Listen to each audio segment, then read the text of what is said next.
સાથે જોડાયેલા મળી રહ્યા છે મહત્વપૂર્ણ વિગત। શેરબજારમાં શરૂઆતી મજબૂતી બાદ હવે કડાકો બોલ્યો છે।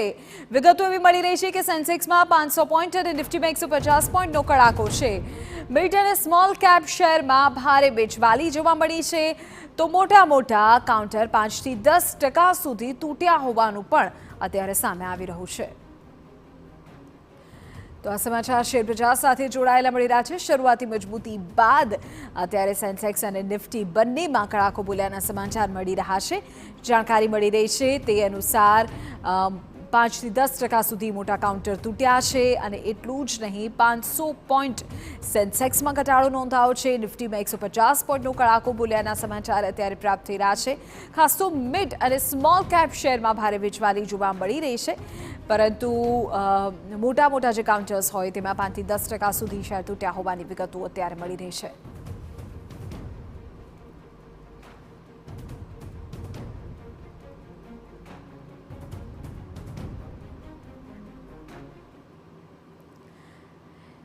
ત્યારે શેર માર્કેટ નિષ્ણાત જયદેવ ચુડાસમા આપણી સાથે ફોન લાઈન પર જોડાઈ ગયા છે। જયદેવભાઈ, કઈ રીતે આખી બાબતને જોઈ શકાય? જાણકારી એવી મળી રહી છે કે શરૂઆતી મજબૂતી બાદ અત્યારે કડાકો જોવા મળી રહ્યો છે, કારણો શું હોઈ શકે?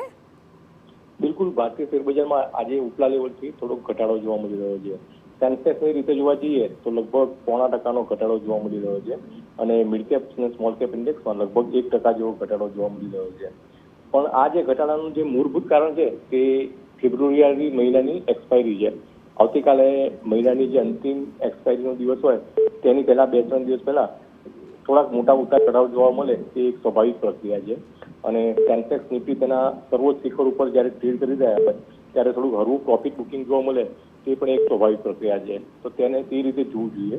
અધરવાઇઝ ભારતીય અર્થવ્યવસ્થાના અને ભારતીય શેરબજારમાં જે બેઝિક ફંડામેન્ટલ છે તે ખૂબ જ ઇન્ટેક્ટ છે અને હું રોકાણકાર મિત્રોને કહીશ કે તેમના પોર્ટફોલિયોમાં સારી ક્વોલિટીના જો સ્ટોક હોય તો ચિંતિત થયા વગર તેમને જારી રાખવા જોઈએ।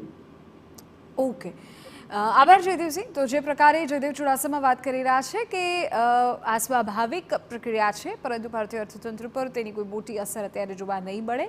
આપણે કહી દઈએ કે સેન્સેક્સ અને નિફ્ટી બંનેમાં અત્યારે કડાકો જોવા મળ્યો છે અને મોટા કાઉન્ટર 5 થી 10% જેટલા તૂટ્યા હોવાની પણ વિગતો છે।